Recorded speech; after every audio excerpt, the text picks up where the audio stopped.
Welcome to Bow Ties Sometimes Cool. Myself, Ashley, and Ed. Good evening, Ed. Good evening, Ash. How's things this evening? Very good, thank you. All the better for seeing you. Didn't see you last week. That was my fault, but we're back this week to record. And tonight we're going to be covering Carry On Abroad. Hey, son. Hey. Is this for the dusty weekend? This is the 4-day trip to Elsbels, if that's what you mean.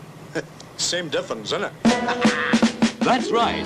It's the same hilarious carry-on team, the same hilarious faces, and a few new ones like Jimmy Logan. All ready for a wild weekend, eh? And June Whitfield. Yes, they're all carrying on where they can really carry on. Don't let me shout on that bit. Abroad. Wonder Tours especially chose Elsbels for the perfect holiday weekend because of its wonderful sunshine record. That's something you can't muck up. Who else but the carry-on crowd could pack so many gags and so many bags into one trip abroad? It's easy, no? Thank you. Join Sid James, Kenneth Williams, Charles Hawtrey, Joan Sims, Bernard Breslaw, Barbara Windsor, Kenneth Connor, Peter Butterworth, Jimmy Logan, June Whitfield, and Hattie Jakes on a Cook's tour of surefire laughs. They're all off on a wonder tour. It's a wonder any of them make it. 11 times in one night.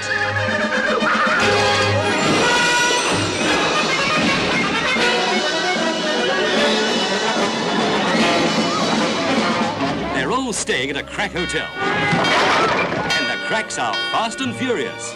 Let him go! I'll shove off. Go rescue somebody else. What a shower they are. What a shambles they create.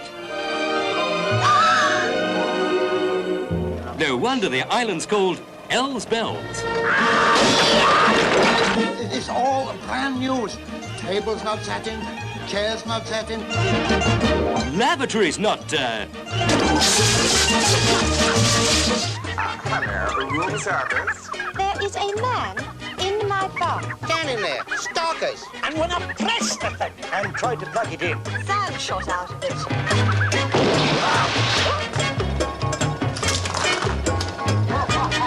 why bother to go abroad when you can get it all watching them do it?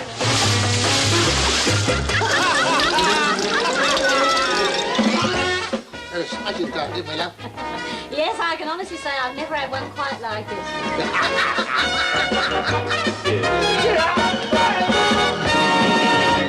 Could I have another one, please?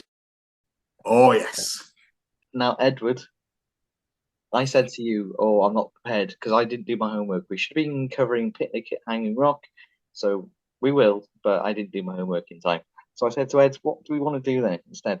Ed said Carry On Abroad because it's one of Ed's favourite Carry On. No, the favourite Carry On film, I think, isn't it, Ed?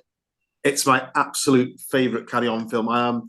Being this film and TV geek that I am, I compiled a list of my top 30 films of all time in the summer, and amidst all the inverted commas, trademark Ash Stebbings, some weird Ed films in there, there was Carry On Abroad. I think it is that good. For me, it's the pinnacle of the carry-ons. It's up there for me with, take the carry-on out of it, it's up there with the classic British comedies of the sort of 50s, 60s, 70s, like The Lady Killers and Kind Hearts and Coronets. It's just an absolute cracker of a story.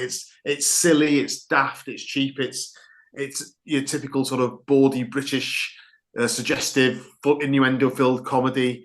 But in many ways, it's sort of the last hurrah for the carry-on team as we know it. It's the last time we ever get Sid James, Hattie Jakes, Barbara Windsor, Kenneth Williams, Kenneth Connor, Charles Hawtrey, Bernard Breslaw, Barbara Windsor, all Peter Butterworth, all together in the same film.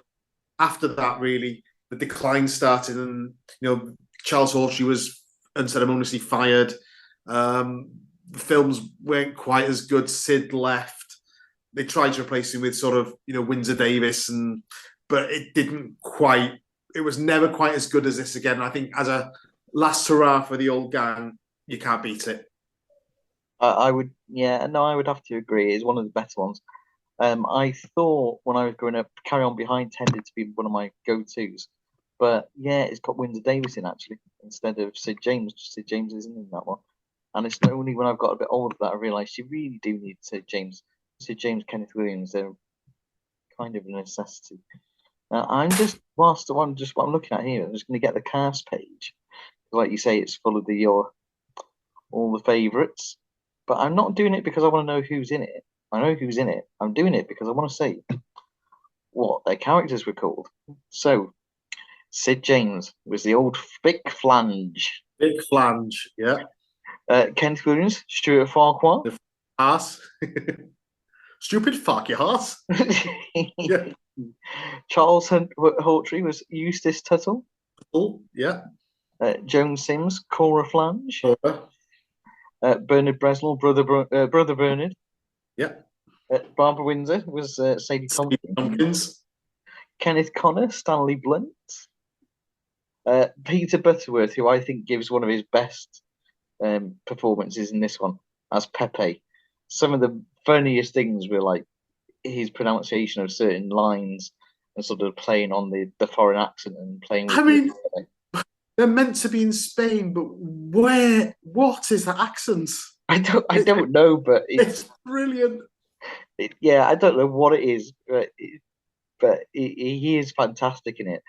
I'm trying to think. Yes, that is Joyce. Beans and chippins, chippins and beans, or chipping or bean or something else. That is choice. Yeah, and the other one where it's it's all new. This has been never sat on. Oh, no, yeah, that's never been sat on. That's never been sat on. The Lose, they've never been. Yes, well, quite anyway. So we got. Let's have a look at how else we got. Jimmy Logan as Bert Conway. Oh yeah, I remember. Yeah. June Whitfield, Evelyn Blunt, Hacky Jakes as Fluella. And Hattie Jakes, I think, gives the performance of a career in that. Whereas Hattie Jakes was, always the token big woman. In this, she's actually given an acting part, and she's absolutely amazing as Fluella. You're quite right, Ed. Quite right, Ed. Now I'm just looking. The cast goes on. There was other people in it as well, but Ray Brooks. Those were the key ones. And yeah, based in Spain, yeah. Elsbels, and I love those. It's fantastic. I love the thing with the whole thing when they're trying to ring through the rooms and they're there like with the switchboard. Love all that scene, and but the thing was, it was absolutely freezing by all accounts, wasn't it, when they were actually filming it? So they're there, sitting in a sandy beach allegedly, which is out the backlot in Pinewood or Shepperton or wherever it was recorded, and it was absolutely freezing. So I think they're all shaking, but they were trying to look as if they were enjoying a really sunny, nice holiday. But I think what standout scenes are there for you, Ed? Because there's got to be a few there. Because if it's your favourite, yeah. So I like the first scene in the pub, where Sid's planning a weekend away with Barbara Windsor and doesn't want his wife to know. And Jack Douglas's character comes in and he goes, "Oh, you got Elsbels? Sadie's going there as well." So, and there's all that sort of just the look on Joan Sims's face, and then it's the whole film. You've got on the bus when they're getting on the bus to the airport. It was almost like in a funny way, like a bit like Carry On Camping. It's almost like a series of sketches. It's that good. But now, and regular listeners will know Charles Hawtrey is my favourite of all the Carry On actors.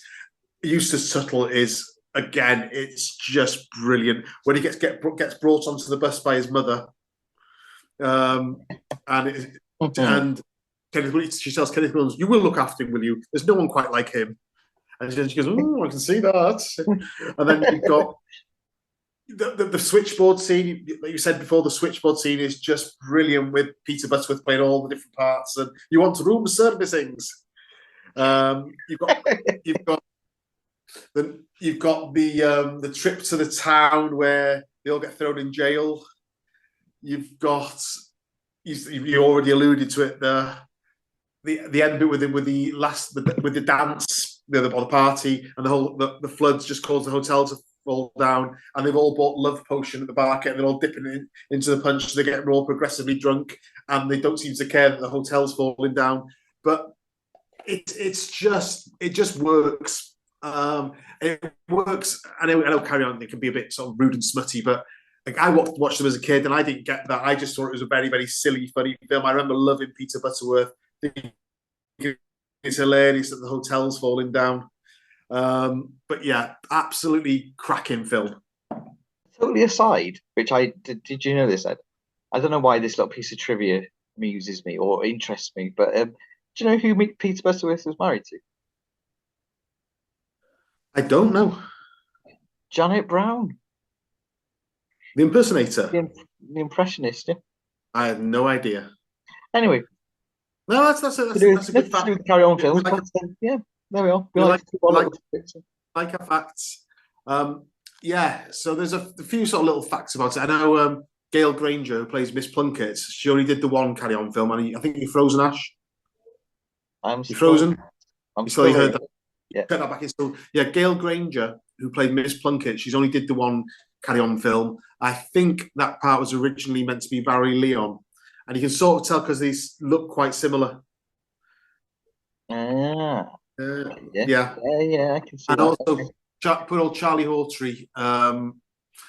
They were quite again. If hearsay's to be believed, production team were quite cruel to him. That's because the character he played was a send up of what he was like in real life. Because he was hitting the bottle pretty badly at this time, and they wrote his character as an alcoholic mummy's boy. And it was almost like they were laughing at him, and he got unceremoniously fired after this one because he just couldn't work because of his alcohol addiction. So I think that sort of leaves a bad taste in the mouth if that's to be believed. But that's the received opinion. Whether it's true or not, we'll never know. But that's the sort of receipt. That's what you're told if you read up on it. That that's his character was based on. Let's have a laugh at the real Charlie. Yeah, I think when you sort of watch documentaries about Charles Hawtrey and what have you, people that knew him, yeah, whilst he was great when he was great, when it wasn't good, he was drinking an awful lot and not turning up to things, and when he was doing things like pantos and stuff like that, they'd be waiting for him to come on stage and they'd be like he wouldn't turn up, and then they'd find him in the pub down the road, yeah, or they would bring him on, and he'd probably say his catchphrase like "Oh hello," everyone would be like really enjoying it, and then within 5 minutes, well, sort of 10 minutes, the audience were almost booing him off because he was just couldn't, he was just so drunk, so sad. But no, it's tragic, that when you think of the sort of the great comic actors of the 20th century, that Hawtrey isn't really mentioned. He's a very much a cult figure, but he's not. But really, especially in the earlier carry-ons, and I still think he was brilliant in this. But he was I always find Hawtrey the highlight because he's quite self-deprecating, and he always played the Weasley little man who never did any harm to anybody. He was quite an innocent. And it's just a shame because what happened to him and his illness. Basically, his alcoholism was an illness. His illness that he died too soon because his legacy. Went back. He worked with Will Hay in the 30s, so he had a long career. But he's not as well remembered as I think he should be.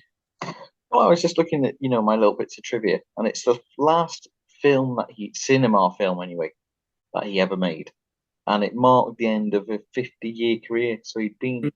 He'd been around for a long time, hasn't he, to be fair? I'm just trying to look at some other ones. The Pinewood Studios car park was covered in sand to portray the Spanish resort of Elsbels. The wet cement in which Jimmy Logan falls is actually porridge-coloured grey. Lovely. Bill Maynard filmed scenes as Mr. Fiddler, the lecherous owner of the Who's Done It Limited. The lecherous owner of Wonder Tours Limited. However, despite his scenes with Kenneth Williams, Patsy Rowlands, Gail Granger being filmed, overrunning on the final print dictated Bill's entire performance be cut from the final release. Well, do you know what? I've seen that film so many times. I claim it's my favourite Carry On film. I had no idea Bill Maynard was in it at all. Well, in fairness, he wasn't because he was cut. But no, I had no idea he'd worked it. I didn't know. Potentially there's some deleted scenes out there somewhere. Yeah.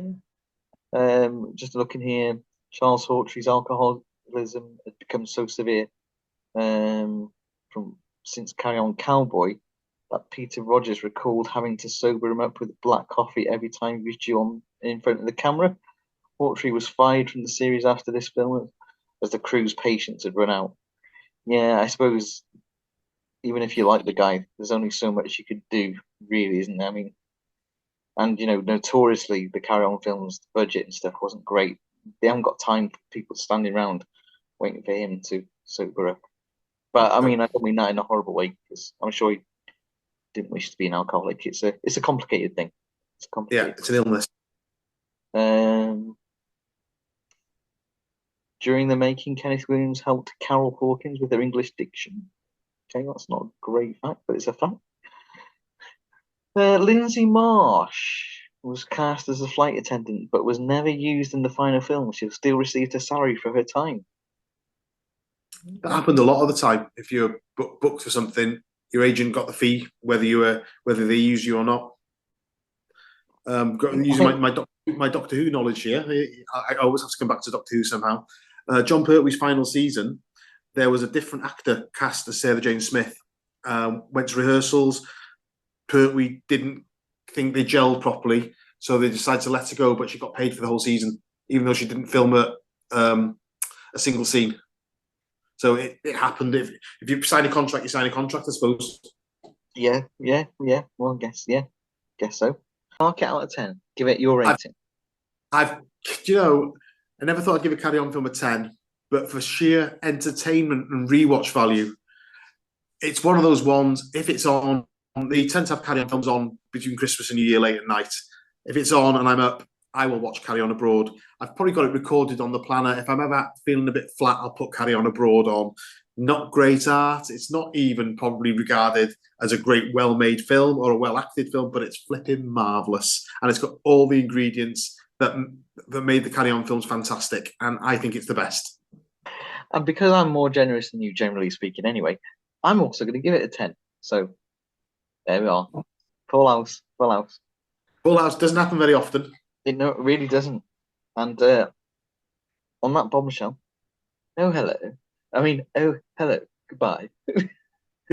I've been Ash. And I've been Ed. We've been Bow Ties Are Sometimes Cool. Goodbye.